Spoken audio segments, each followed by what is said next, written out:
ஒருத்தர் கேட்டார், சார் இந்த விளம்பரத்தில் இதை சாப்பிட்டா இந்த எல்லா சத்தும் கிடைக்குது அப்படின்னு விளம்பரம் பண்ணுறாங்க அப்படின்னு கேட்டார். அதனால் அது சாப்பிட்லாமான்னு கேட்டார். சாப்பிட்லாம், அது விளம்பரத்தில் பார்க்கும்போது நல்லா தான் இருக்குது, சாப்பிட்டுலாம் காட்டுறாங்க. அதான் அவங்க ஃபாலோ பண்ணுறாங்களான்னு நமக்கு என்ன தெரியும். அப்போ எப்போ அதை ஃபாலோ பண்ணலாம் அப்படின்னா, அந்த விளம்பரம் பண்ணுறாங்கன்னா அந்த உணவை நம்ம எடுத்துக்கலாம். எடுத்து எனக்கு ஏதாவது உபாதை வந்தால் அதுக்கு நஷ்ட ஈடு அவங்க தருவாங்களான்னு கேட்கணும். யார்? அந்த விளம்பரம் பண்ணுறவங்க, அந்த கம்பெனிக்காரவங்க. இதுக்கு ஏதாவது உபாதை வந்தால் நாங்கள் தான் பொறுப்பு, நஷ்ட ஈடு கொடுப்போம்னு சொன்னால் நீங்கள் சாப்பிட்லாம். அதுக்காக அப்படியே சாப்பிட முடியுமா? உடம்பே கெட்டு போச்சு, அதுக்கப்புறம் நஷ்ட ஈடு கொடுத்து அதுலேயும் பிரயோஜனம் கிடையாது. ஏன்னா கெட்டு போனது தானே. நஷ்ட ஈடு கொடுத்து என்ன பண்ண? திருப்பி அந்த கெட்டு போன உடம்பை கொண்டு வர முடியுமா? அதனால் அதுலேயும் விழிப்பு நிலைக்கணும். அதனால் உங்கள் தாய் தந்தை சில முறைகளை சொல்லி கொடுத்துருப்பாங்க. அந்த பழைய முறை, பாரம்பரிய முறை, அதெல்லாம் ஃபாலோ பண்ணாலே போதும். நாட்டு காய்கறிகள், பழங்கள், நாட்டு அரிசி, நல்ல சிகப்பு அரிசி, இதெல்லாம் சேர்த்தாலே நல்ல எனர்ஜி லெவல் கூடும். அதனால் இந்த விளம்பரத்தை பார்த்து நீங்கள் சாப்பிட்றதுனால தான் எல்லா இதுவும் தூத்திக்கிறது. ஏன்னா அவங்க ஜென்ரலாக சொல்கிறது, ஒவ்வொரு உடம்பு எப்படி இருக்குன்னு பார்த்தா சொல்லுவாங்க.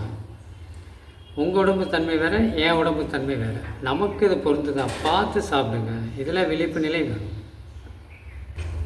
அப்புறம் ஒருத்தர் கேட்டார்,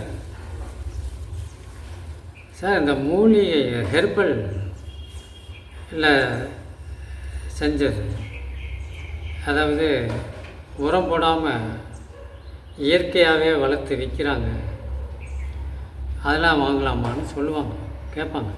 நாம் அதில் கொஞ்சம் சிந்திச்சு பார்க்கணும்.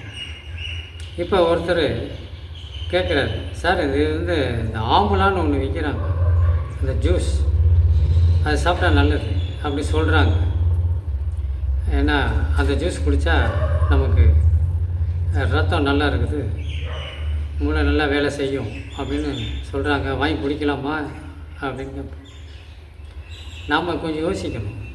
எப்பயுமே என்னதான் இயற்கை உணவுகளை அவங்க விற்றாலும் ஒரு பாக்ஸில் போட்டாலே அது செயற்கை தான். ஒரு கவரில் போட்டோ இல்லை பாக்ஸில் போட்டோ விற்க ஆரம்பிச்சிட்டாலே அது செயற்கை தன்மை தான். அதனால் அதெல்லாம் நம்ம எடுத்துக்க முடியாது. அப்படி நீங்கள் சாப்பிட்றா இருந்தால் ஆம்லா, நெல்லிக்காய் வாங்கி கடிச்சு சாப்பிடுங்க.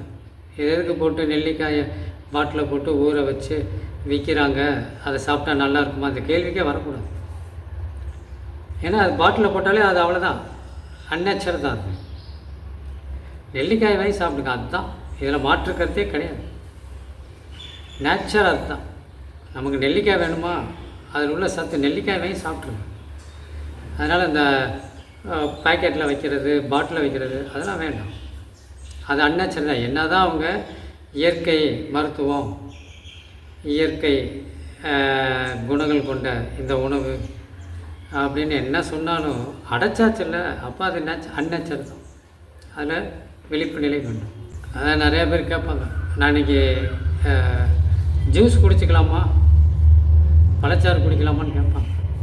அதுலேயும் உடன்பாடு இல்லை.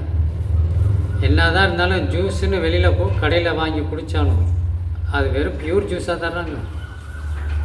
அதில் பாலை ஊற்றுவாங்க, இல்லை தண்ணியை ஊற்றுவாங்க, ஐஸ் கட்டியை போடுவாங்க, எல்லாத்தையும் அவனு கலக்கிறாங்கல்ல. ஒரு பன்னி திராட்சை ஜூஸ் சாப்பிட்ணுன்னா நீங்கள் பன்னி திராட்சை வாங்கி சாப்பிட்ருங்க, அதுதான் நேச்சர். ஜூஸுனாலே அது ஒரு அந்நேச்சர் தான். ஏன்னா கலக்காமல் இருந்தால் சரி தான், கலக்குனாலே அந்நேச்சர் தான். அப்போ பழங்களாக வாங்கி சாப்பிட பழகுங்க. அதில் சோம்பேறித்தனம் படக்கூடாது. ஜூஸ்னால் ஈஸியாக இருக்குது அப்படின்னா ஈஸியாக கெட்டு போயிடும் பாடி. நாம் பாடி நீண்ட நாள் ஆரோக்கியமாக இருக்குன்னா நேச்சர் தான். இயற்கையாக பழங்களை வாங்கி சாப்பிடுங்க, கடித்து சாப்பிடுங்க, அறுத்து சாப்பிடாதீங்க, நல்லா கடித்து சாப்பிடுங்க, அதுதான் நேச்சர். அதில் கத்தியை தொட்டாலே அது அந்நேச்சர் தான். எதுக்கு பல்லு இருக்குது, கடிக்க வேண்டியதான். அந்த மாதிரி தான். கடிக்க முடியாதுன்னா அருமை. ஆனால் நமக்கு இறைவன் அப்படி அமைக்கலை. நல்ல பலமான படைப்பு தான் அந்த பல். அதனால் கடிச்சு சாப்பிட்டு பழகுங்க. அதான் நேச்சர். அப்புறம் முக்கியமானது, ஒரு ஃபார்முலா இருக்குது. அது புரிஞ்சவங்களுக்கு தான் தெரியும். 6 மணி மாலை நேரம் 6 மணி ஆச்சுன்னா உணவை வாய்க்குள்ளே போடக்கூடாது. அதுதான் ஃபார்முலா. அது எப்படி சார் நீங்களாக சொல்லிட்டா? அது அந்த பழகிட்டு வருவாங்க இல்லையா, உணர்ந்தவங்களுக்கு தான் தெரியும். அது பழக்கத்துக்கு வரணும். மாலை 6 மணி இருட்டு ஆயிடுச்சுன்னா வயிற்றுக்குள்ளே எதையும் போடாமல் பழகிட்டோம். உங்கள் உடம்பு வேறு லெவல். ஆனால் பழகணும், உடனே செய்யக்கூடாது. இருட்டாயிடுச்சா உள்ளே எதையும் போடக்கூடாது. இதுதான் ஃபார்முலா. அப்போ பகலுக்குள்ளே நீங்கள் எதை வேணாலும் உள்ளே போட்டு அரைச்சி க்ளீன் பண்ணிடுங்க. இருட்டாயிடுச்சா அமைதியாக தூங்கிடுங்க. நைட்டு எதுவும் போட்டு ஜீரணம் நடக்கக்கூடாது. இரவில் வயிறு அமைதியாக இருக்கும். விலங்குகள்லாம் தான் பண்ணுது. அதுக்கு யார் சொல்லி கொடுத்தா? இரவாயிருச்சுன்னா உணவுகளை சாப்பிடாது, படுத்துரும் அமைதி. அப்போ அது அதோடைய ஆயுள் காலத்தை ஃபுல்லப் பண்ணுது. ஒவ்வொரு விலங்கும் அதோடைய ஆயுள் காலம்னு ஒன்று இருக்குது.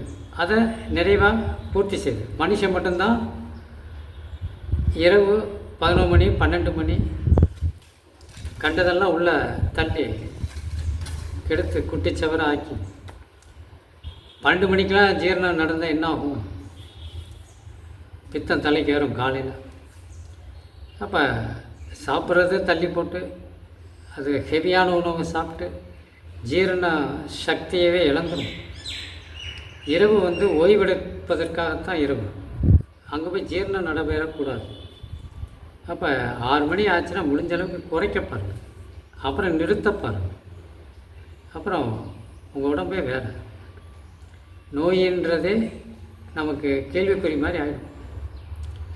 பெரும்பாலும் மனிதன் உடல் கெட்டு போகிறது காரணம் 6 மணிக்கு மேலே சாப்பிட்ற பழக்கம்தான்.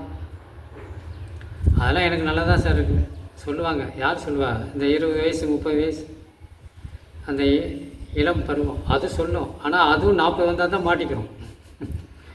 இந்த விளம்பரத்துலலாம் வருவாங்க, நல்லா பாருங்கள். விளம்பரத்துலலாம் இளம் வயது தான் காட்டுவாங்க. இந்த பருவ வயது பையனோ பொண்ணோ விளம்பரம் பண்ணுவாங்க. அவங்க 40 தொடங்கும்போது தானே இருக்குது வேடிக்கை. அப்போ தான் தெரியும் விளம்பரம் பண்ணவங்க. அவங்கள நம்ம போய் பார்த்துட்டு இருக்க முடியுமா? 40 ஆனோன்னா அங்கே பிரச்சனை வரும். விளம்பரத்துக்கு அவங்க பண்ணிட்டு போயிடுவாங்க. அதனால் எல்லாத்துலேயும் மயங்கிடக்கூடாது, விழிப்பு நிலையில் இருக்கும். அதனால் 40க்கு மேலே தான் எல்லோரும் சிக்கலே இருக்குது. அதனால் முடிஞ்ச அளவுக்கு இரவு உணவை குறைங்க, முடிஞ்ச அளவுக்கு தவிர்க்க பாருங்கள். இதெல்லாம் விழிப்பு நிலையில் இருக்குது.